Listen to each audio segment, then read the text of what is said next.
ሰላም ሰላም ውድና እየተከበራችሁ ውድ የሀገሬ ልጆች የዩቱብ ፋሚሊዎቼ እንዴት ናችሁ? ደህና ናችሁ? እኔ ጋር አልሐምዱሊላህ ደህና ነኝ። ያው አንዳንዴ እንጠፈጠፈት ትልና አንዳንዴ ብቅ እላለሁ ማለት ነው። ያኔ አለ አይደለም የሆነ በቃ የሚያስተምር ነገር ከሌለ ብዙም አልመጣም ማለት ነው። እና እንዴት ናችሁ? ደህና ናችሁ አይደለም? እኔ ጋር አልሐምዱሊላህ ደህና ነኝ። ዛሬ የመጣሁበት አንድ ነገር እኔ የደረሰብኝ ነገር ማለት ነው። እኔ በራሴ ማለት ነው። ያው መዳም ቤት ስንኖር ያው ሁላችንም እናውቃለን። ጥሩም ቤት አለ፣ መጥፎም ቤት አለ ማለት ነው። ይሄ ነገር የምልላችሁ ነው ያመጣሁት። መዳም ቤት የምትሰሩ ጠለብ የምትሰሩ ማለት ነው፣ የምሬ ነው የምላችሁ። አሁን ይሁን ያየነው ነገር ኦንላይን ላይ ያየነው ነገር ያማረን ነገር እንጠልባለን። ያኔ ስንት ኪሎ እንደሚቆርጡልን ስንት ኪሎ እንትን እንደሚሉልን አናቅም። ዝም ብለን እንቆርጣለን ማለት ነው። አሁን እኔ ምን ደረሰብኝ መሰላችሁ? ኮንትራቴ ጨርሼ እኔ በኮንትራቴ ማለፍ ያለው እዚህ ቤት ማለት ነው እና አገር ለመግባት አስባለሁ ማለት ነው። ያው ሁሉ ጊዜ እኔ በቃ ያማረኝ ነገር ሁሉ እጠልብ ነበረ ማለት ነው። ያኔ እንትን ካርጎ ላታረጉ ከሆነ የምሬ ነው የምላችሁ፣ እንደኔ አተበሉ ማለት ነው። የመዳን ቅመሞች፣ ውድ የሀገሬ ልጆች የምሬ ነው የምላችሁ። እኔ አሁን ወደ 20 ኪሎ አካባቢ በቃ 20 ኪሎ እንደዛ ወደ ቆሻሻ ልጥል ነው ማለት ነው። ያው ብር ያወጣሁለት ብዙ ነገር እየጨረስኩለት ማለት ነው። ያኔ ከ20 ኪሎ በላይ ቢሆን ካርጎ አረገው ነበረ። ያው ካርጎ ስናረግ ደግሞ ታውቃላችሁ እዚህ የሚመጡበት የሚከፈላቸዋል፣ የኪሎም ይከፈላቸዋል ማለት ነው። ያ ሁሉ ስታስሉት ወጪውን በጣም ጣራ ይወጋል ማለት ነው። እና የምሬ ነው የምላችሁ፣ በተለይ እንደኔ መዳም ቤት የምትኖሩ ስንት ኪሎ እንዲቆርጥላችሁ ሳታውቁ እቃ አትግዙ። የምሬ ነው የምላችሁ፣ አትግዙ ማለት ነው። እኔ አሁን እንደዛ ነው የሆንኩት ማለት ነው። ያኔ ስንት ኪሎ እንደሚቆርጡልኝ ሳላቅ እቃ ሰብስብ ያለው ማለት ነው። ግን መጨረሻው ምንድን ነው ያሉኝ? 30 ኪሎ ወኔ ከ50 ይበልጣል የኔው ማለት ነው። 30 ኪሎ ነው ምን ቆርጥልሽ፣ ገባቸው? 30 ኪሎ ነው ብቻ ምን ቆርጥልሽ አሉኝ ማለት ነው። አስቡት። ይሄ ሁሉ ወላሂ ገዝቼ ምን ብዬ እነሱ ያኔ እኔ ማቀው 46 ኪሎ ለነሱ ያኔ መንግስት በእንትንነት 25 ኪሎ እንትን ይላቸዋል። የሌላውን ደግሞ እነሱ ናቸው የሚቆርጡ። እኔ እንዳወቅኩት ከሆነ ማለት ነው። ግን መንግስት የሚፈቅድላቸው 25 ኪሎ ነው ማለት ነው።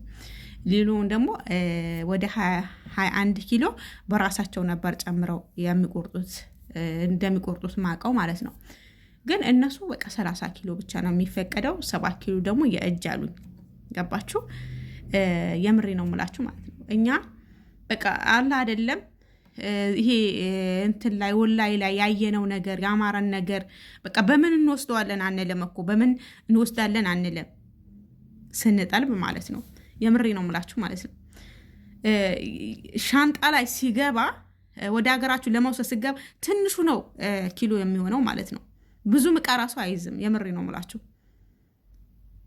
እኔ አሁን ወላሂ በቃ ሻንጣ ላይ አለ የምላቸው ትንሽ ናቸው። እና ምን ላችሁ ነበር ያመጣሁት? ካርጎ ላታረጉ ከሆነ የምሬ ነው የምላችሁ ብራችሁ ኦንላይን ላይ አትጨርሱ።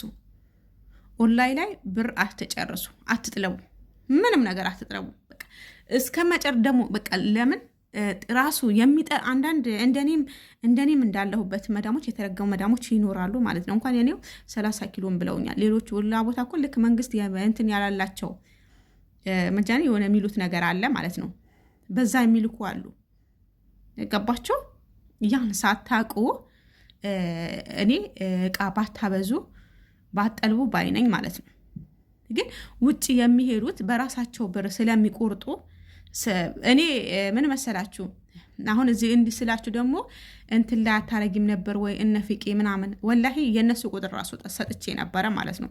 አይሆንም ነው ያሉኝ አረቦች። እሺ አይሉ። በእኛ ሀገር ዜጋ ልትቆርጡ ትኬት ሊቆርጡላችሁ ፈቃደኛ አይደሉም። ለምን? መንግስት የሆነ የሚሰጣቸው ነገር አለ። በሰራተኛቸው ኮንትራት ጨርሳ ወደ ሀገር ስትሄድ የ25 ኪሎ እንትን የሚልላቸው ነገር አለ ማለት ነው። ከዛ አይሆንም ነው ያሉኝ። በቃ ገባችሁ አይደለም? ስለዚህ እኔም እንደተበላው እናንተም እንዳትበሉ ሽርሽር አድርጋችሁ ደግሞ ብዙ መዳን ቅመሞች እናድንበት። የምር በቃ አለ አይደለም፣ ለመናገር ራሱ ውስጤ በጣም ነው የተረበሸው ማለት ነው።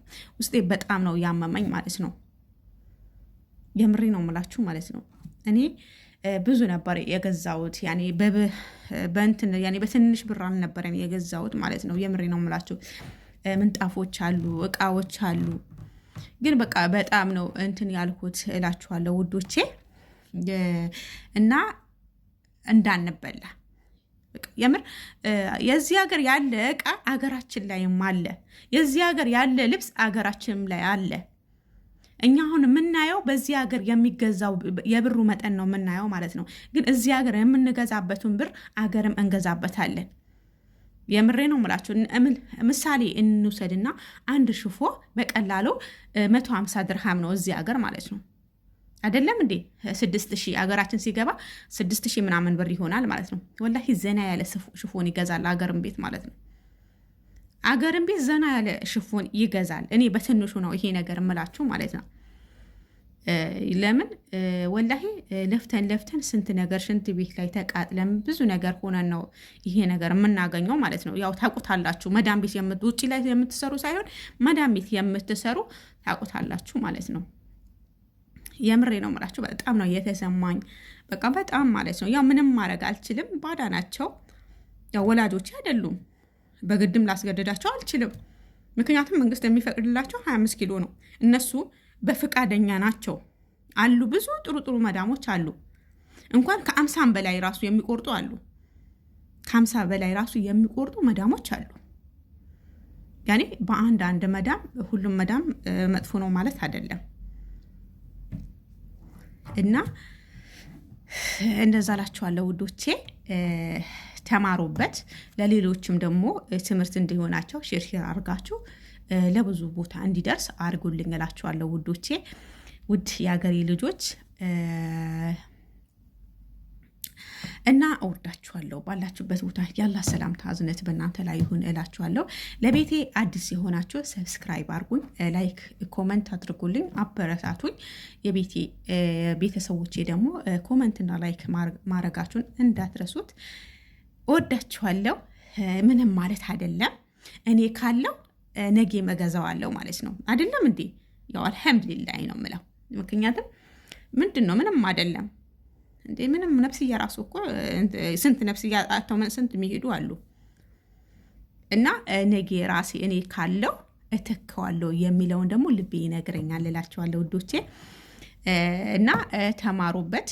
መዳም ቤት ያላችሁ መዳሞቻችሁ ስንት ኪሎ እንዲጠልብላችሁ ሳታቁ እቃ እንዳታበዙ፣ ወይም ደግሞ ካርጎ ልታረጉ ከሆነ ብቻ ግዙ እንጂ ካርጎ ላታረጉ ከሆነ እቃ እንዳሰበስቡ ማለት። እኔ እንኳን በራሴ በነፍቄ ነበር ይቆርጡልኛል ብዬ ተስፋ የነበረኝ ማለት ነው።